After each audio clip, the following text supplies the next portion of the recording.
রাধে রাধে। কেমন আছো তোমরা সবাই? আশা করছি রাধারানীর কৃপায় সবাই ভালো আছো। তোমাদেরকে স্বাগত জানিয়ে আমার আরেকটি নতুন ভিডিও শুরু করছি। আমাদের বাড়িতে এক ভক্ত এই রাধা গোবিন্দ রেখে গিয়েছিল অঙ্গরাগ করে দেওয়ার জন্য। সেই কারণে আজ এই রাধা গোবিন্দকে অঙ্গরাগ করে দিচ্ছি। সোমবারে ওই ভক্তটা এসে নিয়ে যাবে, সেই কারণে এই রাধা গোবিন্দকে আজকে অঙ্গরাগ করে দিচ্ছি আর তোমাদের সাথে এই অঙ্গরাগ শেয়ার করছি। তোমরা সবাই অঙ্গরাগ করে দর্শন করো আর তার সাথে শ্রবণ করো তিলকের মাহাত্ম্য কথা। গীতাদি তুমি আমায় বলেছিলে তিলকের মাহাত্ম্য কথা বলার জন্য, সে কারণে আজ এই তিলকের মাহাত্ম্য কথা বর্ণনা করছি। তার আগে একটা কথা বলছি, হঠাৎ আজ আমার একটু ঠান্ডা লেগে গেছে, এই কারণে আমার একটু গলার সমস্যা হয়েছে। তাই তোমাদেরকে অনুরোধ করছি তোমরা কেউ কিছু মনে করো না, একটু অ্যাডজাস্ট করে নিও। এখন তোমরা তিলকের মাহাত্ম্য কথা শ্রবণ করো। তিলকের মাহাত্ম্য কথা কখনো বলে শেষ করা যাবে না, এতই তিলকের মহিমা। স্কন্দপুরাণে লিখিত আছে যে যে ব্যক্তি ললাট দেশে মৃন্ময় শ্বেতবর্ণ উদ্যপুণ্ড লক্ষিত হয়, চণ্ডাল হইলেও তদীয় আত্মা পবিত্র।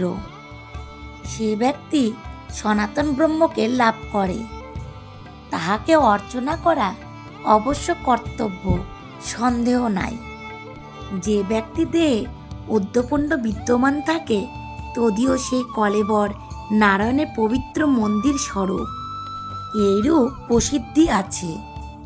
যে দ্বিজ উদ্যপুণ্ড ধারণ করেন, তিনি আদিত্য ধামে অর্চিত হন এবং বিমারূঢ় হইয়া বিষ্ণুর দিব্যধামে প্রয়াণ করেন।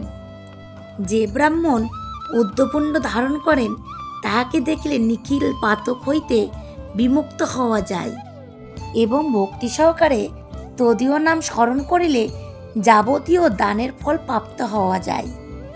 শ্রাদ্ধানুষ্ঠানকালে যিনি উদ্যপুণ্ডধারী দ্বিজাতিকে ভোজন করাইয়া থাকেন, তদীয় পিতৃগণ কোটি কল্প যাবৎ পরিতৃপ্ত থাকেন, সন্দেহ নাই।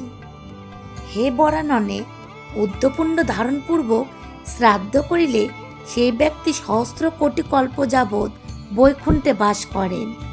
উদ্যপুণ্ড ধারণপূর্বক যজ্ঞ, দান, তপ, জপ ও হোমাদি যে কোনো ক্রিয়ার অনুষ্ঠান করা যায়, তাই অনন্ত পুণ্যপ্রদ হইয়া থাকে। ব্রহ্মাণ্ড পুরাণে লিখিত আছে যে অপবিত্র হোক অথবা আচার ভ্রষ্টই হোক কিংবা মনে মনে পাপাচরণ করুক, উদ্যপুণ্ড ধারণ করিলে সে ব্যক্তি নিরন্তর পবিত্র থাকে। ব্রহ্মাণ্ড পুরাণে ভগবত উক্তিতে লিখিত আছে যে উদ্যপুণ্ডধারী মানব যে কোনো স্থানে দেহ বিসর্জন করুক না কেন, চণ্ডাল হইলেও সে বিমারূঢ় হইয়া মদীয় লোকে সুখ ভোগ করে। আর যে ব্যক্তি গৃহে উদ্যপুণ্ডধারী ব্যক্তি আহার করেন, আমি তাহার 20 পুরুষকে নরক হইতে পরিত্রাণ করি। ব্রহ্মাণ্ড পুরাণে লিখিত আছে যে হে মহাভাগ, দর্পণে কিংবা সলিল গর্ভে প্রতিবিম্ব দেখিয়া যিনি যত্ন সহকারে উদ্যপুণ্ড রচনা করেন, তাহার পরমাগতি প্রাপ্তি হইয়া থাকে। যাহা নাসিকা হইতে আরম্ভ করিয়া কেশ পর্যন্ত বিস্তৃত, অতীব সুন্দর ও মধ্যে ছিদ্র বিশিষ্ট, সেই উদ্যপুণ্ডই হরিমন্দির বলিয়া অভিহিত হয়। উদ্যপুণ্ডের বাম ভাগে ব্রহ্মা আর দক্ষিণ ভাগে সদাশিব ও মধ্যস্থলে হরি অধিষ্ঠিত থাকে।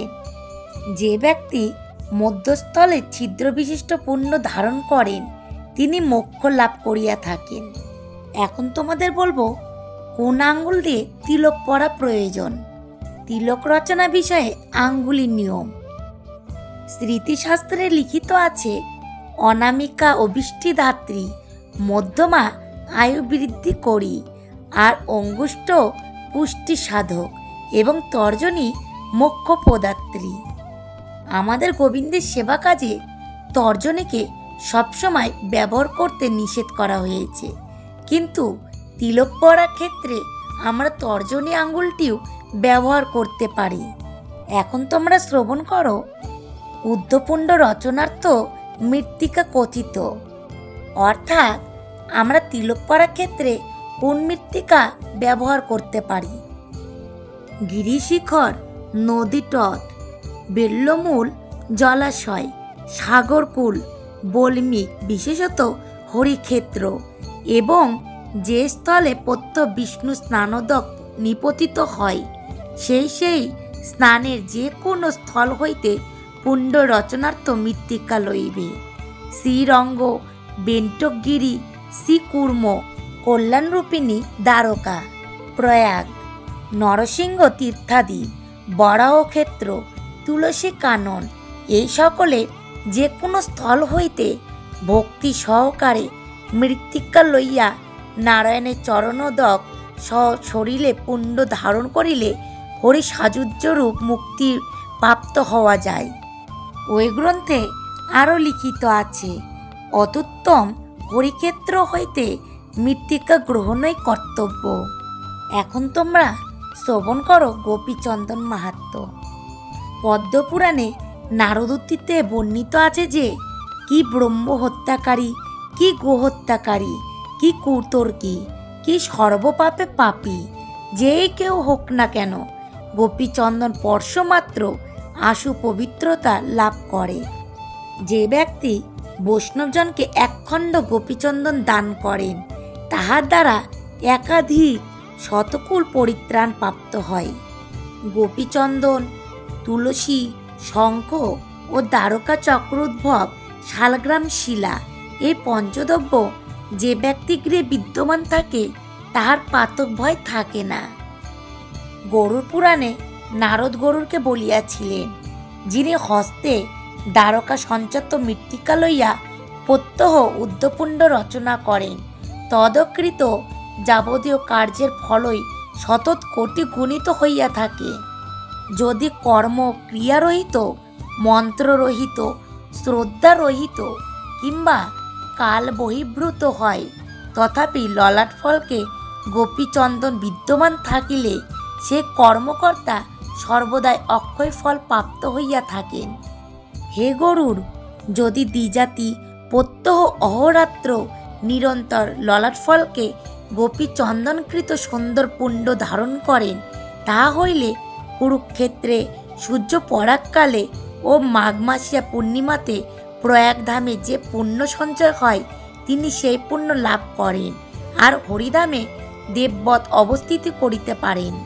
হে পতগ্রাজ, যে গৃহে গোপীচন্দন বিরাজিত থাকে এবং যে গৃহে মানব ভক্তি সহকারে ললাট দেশে গোপীচন্দন ধারণ করে সে গৃহে কংস নিষূদন হরি শ্রদ্ধাবান হইয়া নিরন্তর অধিষ্ঠান করিয়া থাকেন। যে ব্যক্তি প্রত্যহ ললাটে দ্বারকা মৃত্তিকা ধারণ করেন তিনি পাপকর্মে সন্বেষ্টিত থাকিলেও যমকে দর্শন করেন না, অর্থাৎ তাহার প্রতি যমরাজের কোনো অধিকারই থাকে না। কাশীখণ্ডে যমরাজ দূতগণের প্রতি বলিয়াছিলেন, হে দূতবৃন্দ, আমার বাক্য অবধান করো। যে ব্যক্তির ললাট ফলক গোপীচন্দনে অঙ্কিত জ্বলন্ত অঙ্গারবৎ সযত্নে তাহাদিগকে দূরে বর্জন করিবে। তিলকের মাহাত্ম্য কথা কখনো বলে শেষ করা যাবে না। তিলকের এত মহিমা। এখন দেখো আমার এই রাধা গোবিন্দের অঙ্গরাগ হয়ে গেছে। কেমন হয়েছে তোমরা কিন্তু অবশ্যই আমাকে জানাবে। আর এই রাধা গোবিন্দের এই শীতের পোশাক কিন্তু আমি বাজার থেকে কিনে এনেছি। আর যারা যারা আমায় কিছু প্রশ্ন করেছো তাদের প্রশ্নের উত্তর আমার পরের ভিডিওতে দেব। আর যারা যারা আমায় কমেন্ট করেছো তাদেরকে জানাই অসংখ্য ধন্যবাদ। আর সবাই তোমরা খুব ভালো থেকো আর আমার অনেক অনেক ভালোবাসা নিও। আর সকলকে আমার পাশে থাকার অনুরোধ রইল। আর আজকের ভিডিওটি আমি এখানে শেষ করছি। তোমরা সবাই ভালো থেকো আর এইভাবেই আমার পাশে থেকো। রাধে রাধে।